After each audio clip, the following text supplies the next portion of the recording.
Tudo bem?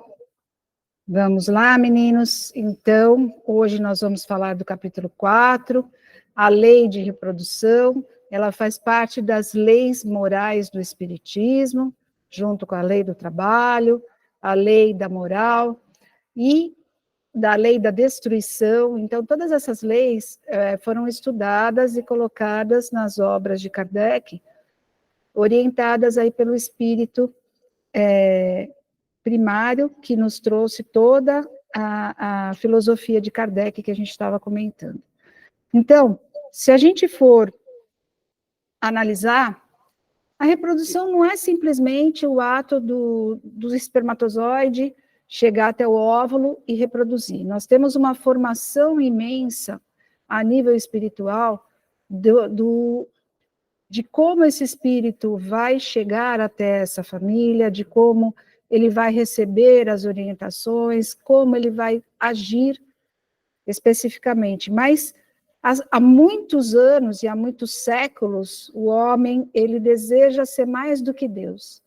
Ele faz a fertilização, a gente sabe que por um bom motivo, às vezes a mulher quer muito ter um filho, e a família quer trazer à tona aí uma criança que seja deles, mas nunca a gente sabe que vai ser tão perfeito e tão específico como é o que a gente recebe lá do Espiritismo.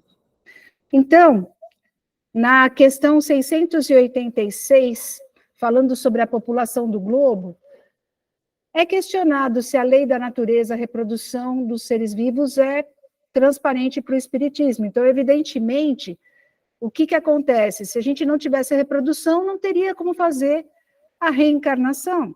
Então, sem a reprodução, o mundo corporal pereceria. Indo sempre a população, que seria a questão 687, indo sempre a população na progressão crescente que vemos, chegará um momento em que a Terra estará superlotada, questiona. Não, Deus a isso provê e mantém sempre o equilíbrio, nada do que faz é inútil. O homem que apenas vê um canto do quadro da natureza não pode julgar a harmonia do conjunto. Ou seja, para tudo existe uma lei. E essa lei deve ser seguida à medida do possível, e existe o equilíbrio que Deus também nos colocou. Então, dentro da filosofia espírita, nós temos o equilíbrio entre a reprodução, o desencarne e a reencarnação. Atualmente, somos 8 milhões de pessoas. Nesse calor, dá até um calor agora, né, gente? De olhar tanta gente junto. E a gente pode perceber que a maioria está ali na região oriental, na região também onde está a África, e no resto do mundo, a população ela está um pouco mais equilibrada. Então, a gente percebe que nos países em que existe superpopulação, nós temos deficiências outras, não só a fome, mas até de tratamento, saúde, e como é que isso é visto e como é que isso é formulado a nível do Espiritismo, como é que conseguiram controlar isso, né? Então, o que acontece? Existe que o espírito que está desencarnando é o mesmo que volta à Terra depois na reencarnação. Então, não vai haver superpopulação. É óbvio, nós temos hoje um pequeno desequilíbrio, mas tudo acontece da melhor maneira possível. Há, neste momento, raças humanas que, evidentemente, decrescem, outras aumentam. Virá momento em que terão desaparecido da Terra? Vai chegar um momento em que algumas raças vão desaparecer, de fato, responde o espírito de luz. E que outros lhes estão tomando lugar com outros, como outras um dia tomarão o da vossa. Então, quer dizer que entre a raça humana, temos algumas que já vão desaparecer, outras que vão reencarnar de uma forma diferente, e aí isso é o mecanismo que a natureza usa para manter o equilíbrio na Terra. Os homens atuais formam uma criação nova ou são descendentes aperfeiçoados dos seres primitivos? São os mesmos espíritos que voltaram para se aperfeiçoar em novos corpos, mas que ainda estão longe da perfeição. Assim, a atual raça humana, que pelo seu crescimento tende a invadir toda a Terra e a substituir as raças que se extinguem, terá sua fase de decrescimento e desaparição. Substituí-la-ão outras raças mais aperfeiçoadas, que descenderão da atual como os homens civilizados de hoje, descendem dos seres brutos e selvagens dos tempos primitivos. Então, na realidade, nós temos que os desencarnados, que estão hoje nas comunidades espíritas, vamos dizer assim, na atmosfera, né? Eles vão voltar como as crianças de amanhã. E isso até chegar a uma perfeição. Chegando à perfeição, vai acontecer o que aconteceu com outros planetas. Nós teremos um outro local para habitar, ou estaremos tão aperfeiçoados que habitaremos o mesmo local de uma outra forma, com um outro tipo de raça, ou seja, o que nós queremos? A perfeição. Então, a perfeição nós chegaremos. O que Chico fala sobre isso? Chico Xavier fala que já vivemos muitas vezes, estamos com as pessoas certas para ajustarmos os nossos corações e resolvermos nossos problemas. Na reencarnação, ninguém erra de endereço. Então, a gente sabe que, além de todas as situações, nós voltamos para nos aperfeiçoar e nos ajustar com quem estamos vivendo, seja antigamente, seja nessa encarnação ou na próxima que viremos. A gente sempre deixa um rabo para trás, como fala o português, né? Então, a gente tem que fazer de tudo para melhorar. Então, a reencarnação é um mecanismo que existe para o nosso aperfeiçoamento. E a gente volta para aqueles que a gente deixou o rabo atrás, né? Na questão 690, do ponto de vista físico, são de criação especial os corpos da raça atual, ou procedem de corpos primitivos mediante a reprodução. A origem das raças se perde na noite dos tempos. Faz pouco tempo acharam um outro ramo do Homo sapiens e do Neandertal. Achei até interessante, mas como foi esse aperfeiçoamento, né? Mas como pertencem todos a uma grande família humana, qualquer que tenha sido o tronco de cada uma, elas puderam aliar-se entre si e reproduzir tipos novos. Quem leu Exilados de Capela, que é um livro extremamente importante, que também já tem uma edição bem modificada para o entendimento atual, sabe que alguns espíritos de outros planetas menos evoluídos, espíritos menos evoluídos, vieram para cá e se aliaram aos seres que tinham aqui, né? E nós somos a evolução desses... Tá certo? Aos terráqueos. Aos terráqueos. Na realidade, eu não falo terráqueos, que parece que a gente está... Nós somos marcianos e não terráqueos, mas eu falo que aquela população que era um pouco primitiva, vamos dizer assim, né, vieram e se aliaram a esses primitivos e fizeram crescer a população que nós temos hoje. Então, a humanidade, do ponto de vista atual, é diferente, né? Mas faz parte daquela sub-raça e daqueles seres avançados que estavam vindo para a Terra.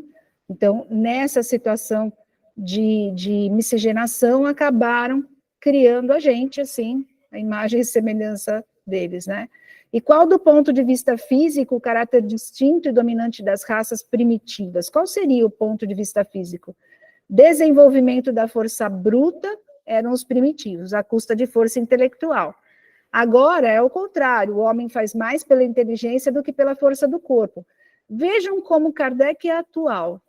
Ele, naquela época, né, ele já falava como seríamos hoje e como somos hoje. Então, Todavia, faz 100 vezes mais porque soube tirar proveito das forças da natureza, o que não conseguem os animais. Então, os primitivos eram caracterizados como força bruta e pouco intelecto. E hoje o homem tira milhões de coisas da natureza pela inteligência. Então, olhem só a diferença, né? Até na formação, no tamanho de cabeça, o homem primitivo era mais musculoso, o homem atual ele é menos musculoso, mas a tendência do nosso corpo, com essa situação da gente ficar muito parado, muito mais intelecto, é diminuir, né? Então, algumas partes atrofiam, outras partes se melhoram, e assim é a evolução do corpo humano. Será contrário à lei da natureza o aperfeiçoamento das raças animais e vegetais pela ciência? Seria mais conforme a essa lei deixar que as coisas seguissem seu curso normal? Tudo se deve fazer para chegar à perfeição, e o próprio homem é um instrumento que Deus se serve para atingir seus fins. Sendo a perfeição a meta para que tende a natureza, favorecer essa perfeição é corresponder às vistas de Deus. Então, significa que, através dessas novas ciências que estão fazendo os transgênicos, né, para alimentação mundial, então peixes que são criados através de transgênicos para que a população consiga comer, não é contra as leis de Deus, teoricamente, né, corresponde às vistas de Deus. Mas, geralmente, os esforços que o homem emprega para conseguir a melhoria das raças nascem de um sentimento pessoal e não objetivam senão o acréscimo de seus gozos. Isto não lhe diminui o mérito? Responde o espírito que importa seja nulo o seu merecimento, desde que o progresso se realize. Cabe-lhe tornar meritório pela intenção o seu trabalho. Ademais, mediante esse trabalho, ele exercita e desenvolve inteligência, e sob este aspecto é que maior proveito tira. Então, tirando o fato de que o homem produz alguma coisa dentro da ciência para que seja reconhecido, ele ainda está na lei do aperfeiçoamento. Então, esses alimentos que podem ser dados a populações carentes são interessantes no aspecto de que vão melhorar a vida desses espíritos que estão na Terra e vão diminuir a sua fragilidade. Então, esse é o intuito da evolução do homem. A inteligência existe para melhorar para todos, e não só para uma pessoa, né? E aí, a 693, que é a questão dos obstáculos à reprodução, né? São contrários à lei da natureza, as leis e os costumes humanos que têm por fim ou por efeito criar obstáculos à reprodução?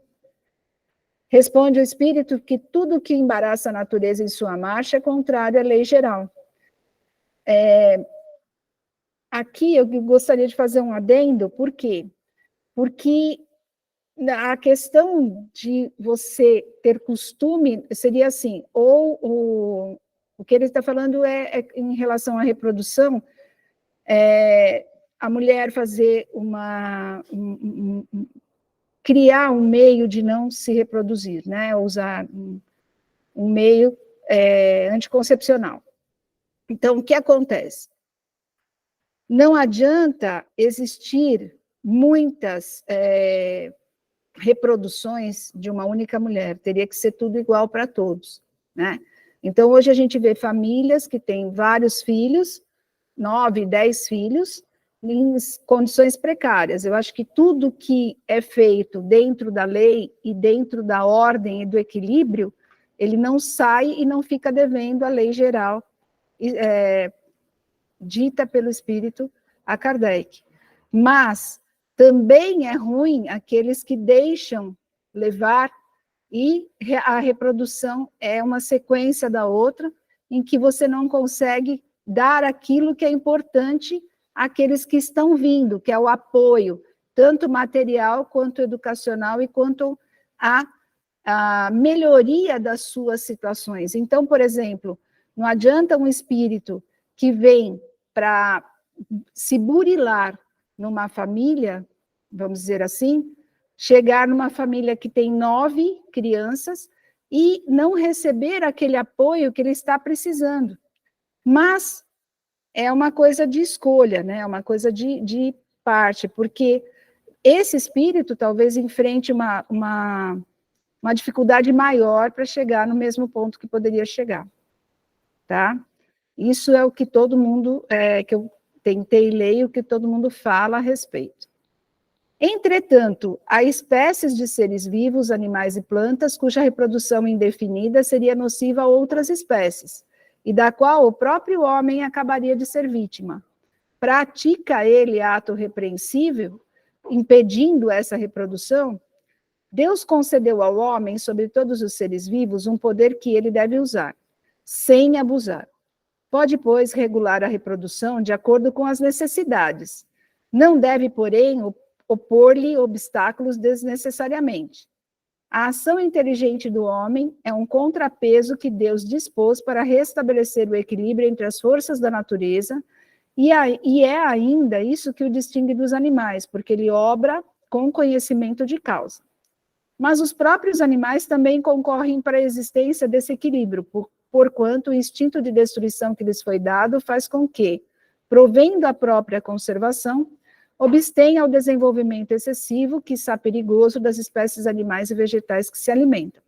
Então, através da caça, os animais e também os próprios vegetais, eles acabam criando um contrapeso, criando os próprios elementos para o equilíbrio geral. Isso é extremamente importante. Então, na realidade, nós temos equilíbrio tanto na raça humana, quanto nos vegetais e animais. Isso é um equilíbrio próprio que a própria natureza faz.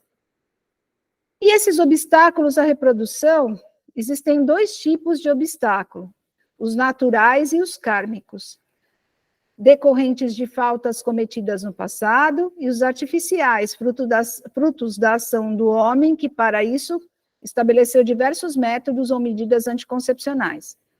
No tocante aos obstáculos naturais ou kármicos, a reprodução, diz Emmanuel, que no quadro de interpretações da Terra podem indicar situações de prova para as almas que se encontram em experiências edificadoras. Então, seriam aquele homem, aquela mulher que não consegue se reproduzir, não consegue ter um filho, tá? Então, seria uma situação kármica, segundo Emmanuel, em que eles estão passando por situações que devem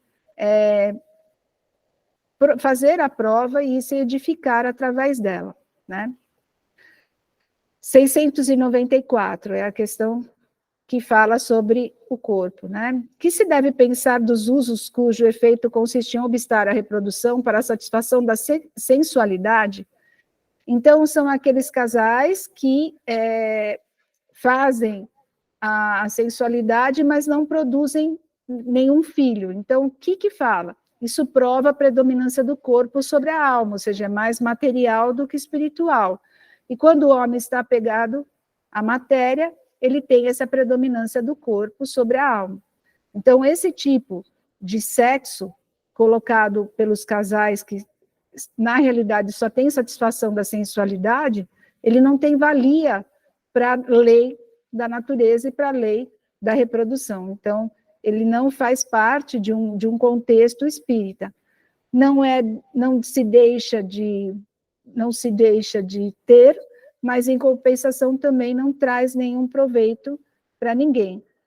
E eles falam que o casamento é um dos primeiros atos do progresso na sociedade humana. Por quê? Porque ele deixa de fazer com que uma pessoa tenha vários parceiros, vamos dizer assim. Então, ela começa a colocar moral, que faz parte das leis morais, o casamento começa a colocar moral sobre os atos sexuais, criando uma família. E o que isso traz para nós aqui na Terra? Somos companheiros evolutivos, então, quando se forma uma família, existe um contrato espiritual de consciência para outra consciência, onde vai existir compromisso mútuo, tanto material, quanto afetivo, quanto moral, quanto espiritual, e o kármico. Um acaba ajudando a parte kármica do outro, determinando responsabilidades intransferíveis de apoio mútuo. Ou seja, vai haver a formação de um lar, em que novos grupos vão ser formados e permitem que outros espíritos venham para o planeta e avancem na sua evolução. E para isso, essa formação desse lar, esse casamento, ele tem que estar regrado diante das leis morais, e aí nós espíritas dentro das leis espíritas. Então, para você não ter desagregação, não ter outras situações em que esses espíritos que dependem de nós para avançarem na evolução possam estar, a gente precisa ter, então, regras, e uma dessas regras é o casamento. E casamento e celibato, né, que seria outra situação que é colocada no Livro dos Espíritos. Então, 695 será contrário à lei da natureza do casamento, isto é, a união permanente de dois seres? Não, é um progresso da marcha da humanidade, como a gente comentou. Que efeito teria sobre a sociedade humana se o casamento fosse abolido? Seria uma regressão à vida dos animais. A união livre e fortuita dos sexos é o estado da natureza. O casamento constitui um dos primeiros atos de progresso nas sociedades humanas, porque estabelece a solidariedade fraterna e se observa entre todos os povos, se bem em condições diversas. A abolição do casamento seria, pois, o retorno à infância da humanidade, e colocaria o homem abaixo de certos animais que lhe dão um exemplo de uniões constantes.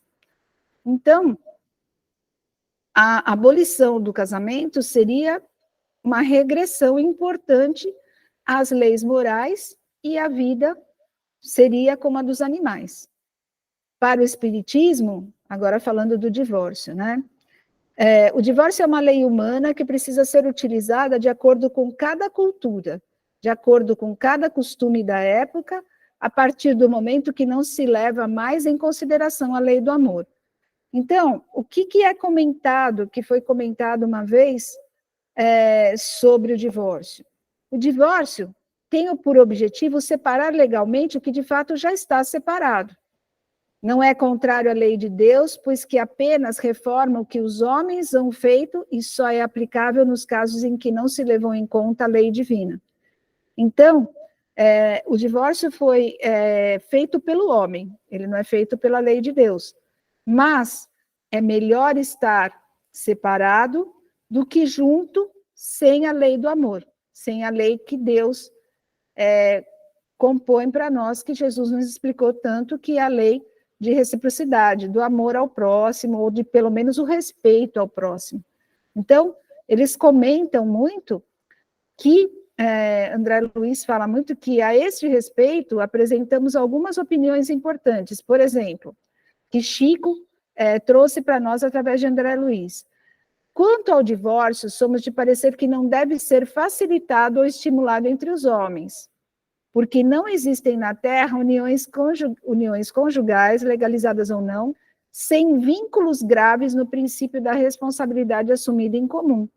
Então, é aquilo que a gente estava comentando, nós temos um contrato entre dois seres em relação àqueles que vão depender de nós para virem a essa Terra. Fora isso, nós temos um contrato de união, de respeito e de amor, que tem que ser mantido. Caso isso não exista, paciência, vamos envolver o divórcio. Mas ninguém tem o direito de estimular isso entre os homens. É isso que Chico quis dizer através de André Luiz, né?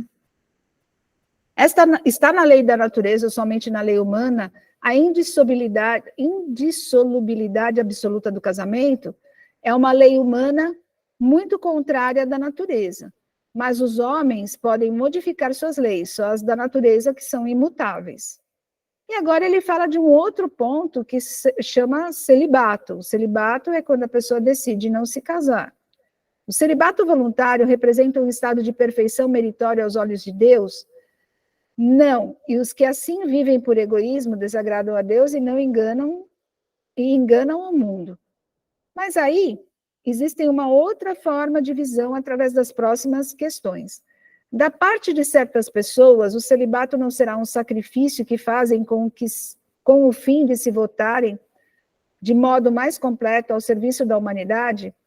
Isso é muito diferente, responde o espírito. Eu disse por egoísmo. Todo sacrifício pessoal é meritório quando feito para o bem. Quanto maior o sacrifício, tanto maior o mérito. Então, é interessante que a pessoa que se dedica à melhoria da humanidade, ela não viola a lei da natureza nem a lei de Deus. Então, a partir do celibato, ela consegue trazer aos outros uma melhoria para a própria evolução.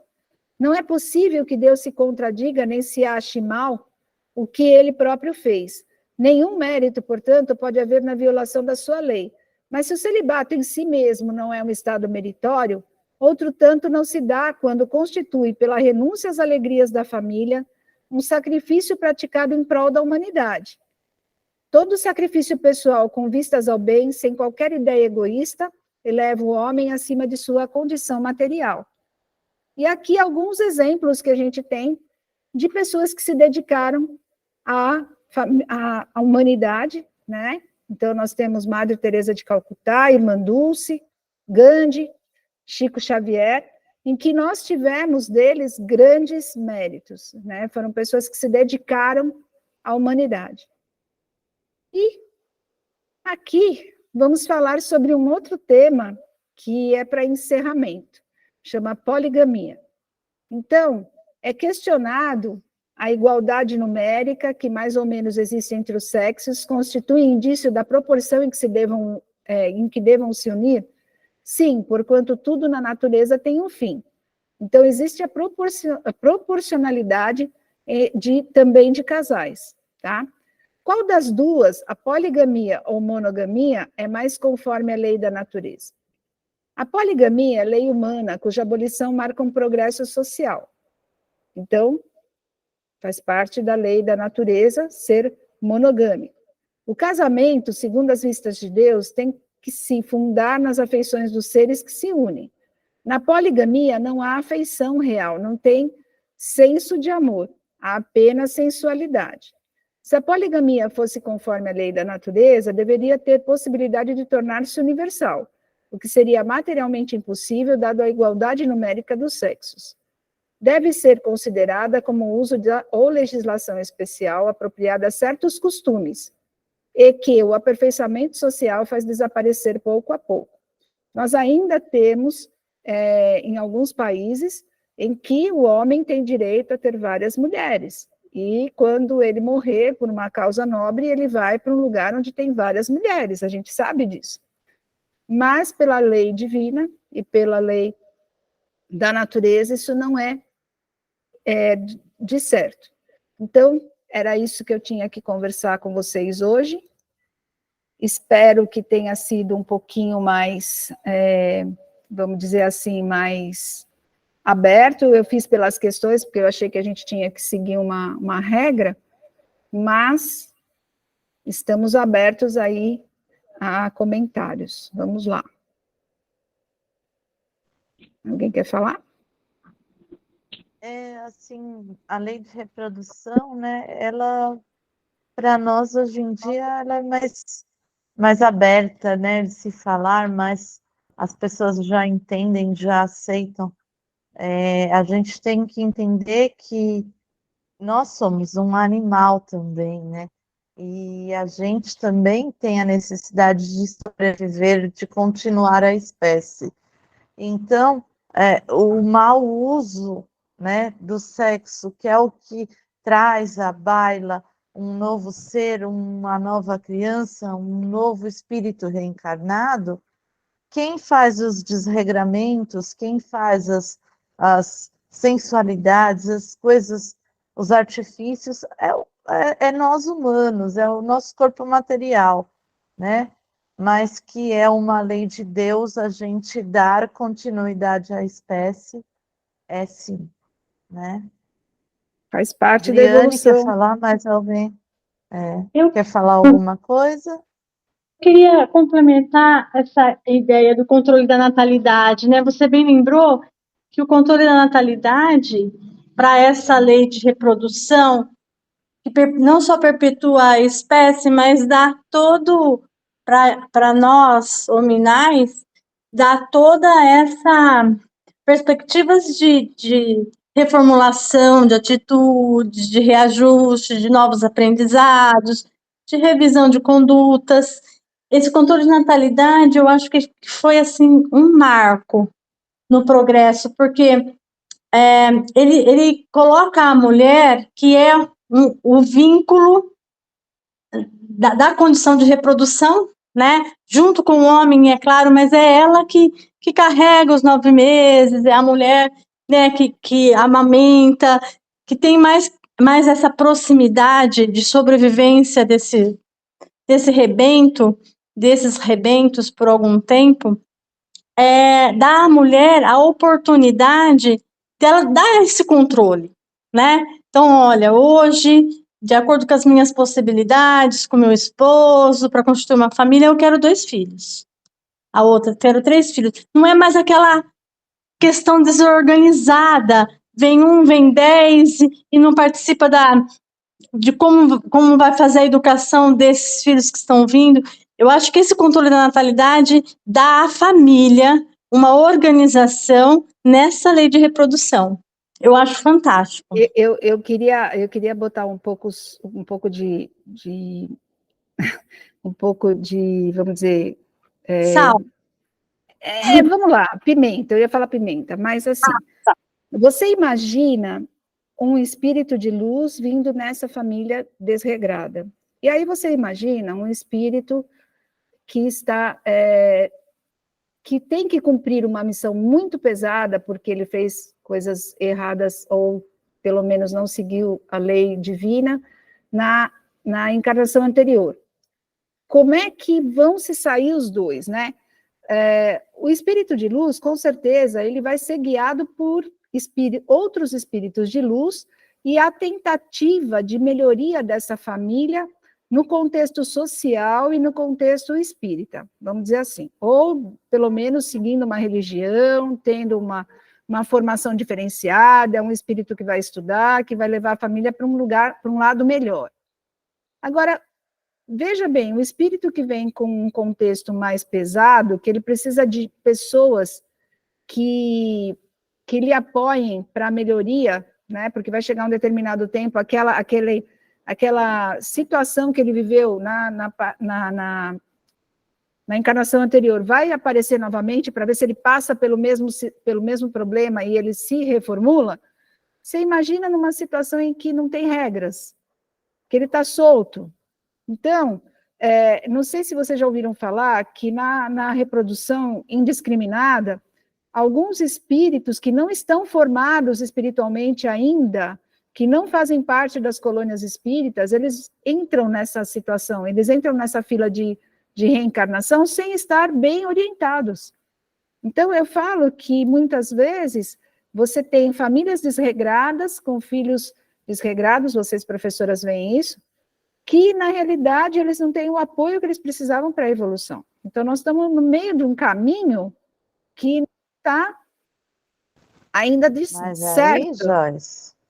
Mas aí, Joyce, são os pais que estão assumindo a responsabilidade. Justamente. É o livre-arbítrio de cada um. Justamente. E a gente tem que pensar, você mostrou o mapinha aí da China, da Índia, né?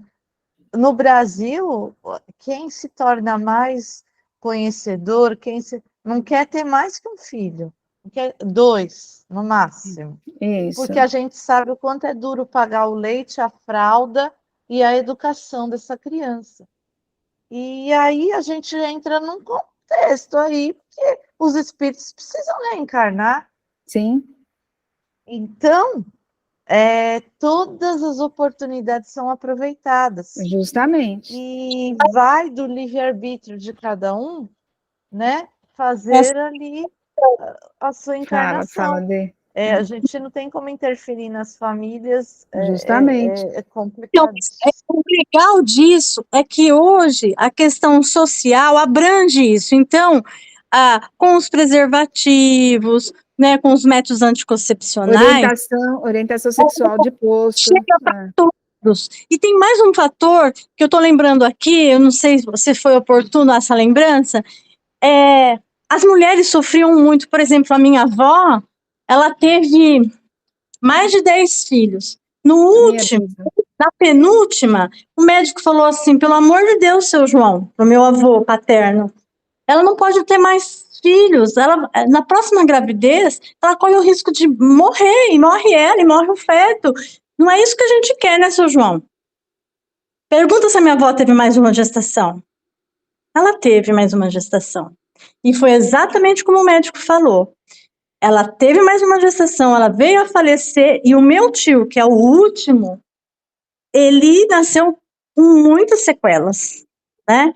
Então, são coisas que hoje podem ser evitadas, e o social, complementando o que você falou, Lívia, ele corrobora, né?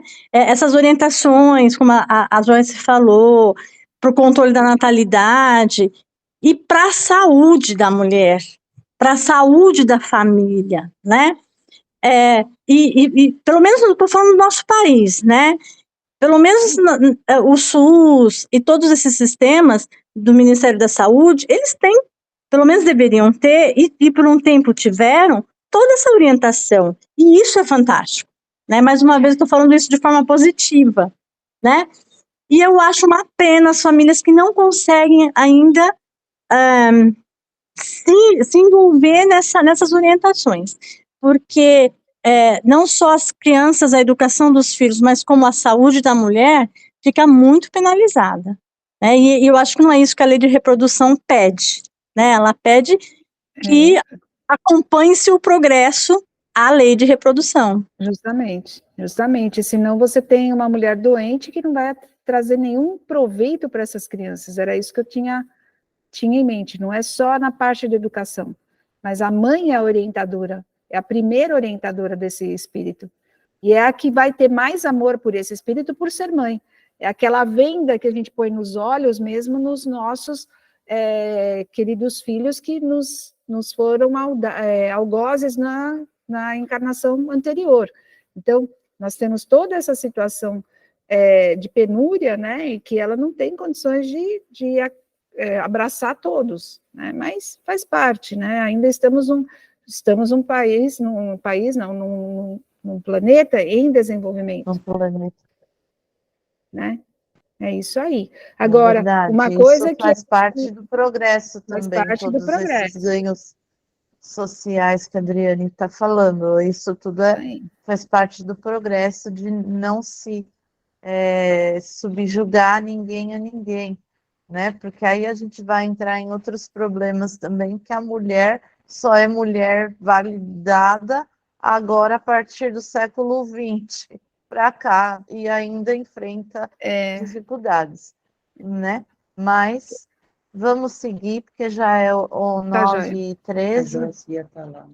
Não, eu ia falar aqui para os casais, para aqueles casais que não têm filhos, eu acho que aqueles que estão sozinhos, as crianças que estão sozinhas, seria uma boa situação. Às vezes a gente cria o filho do outro, mas é mais nosso na encarnação anterior do que do outro que colocou na Terra, né? Mas é isso, gente. Obrigada. A adoção. Vamos passar para o momento da vibração. Vamos nos colocar em condições de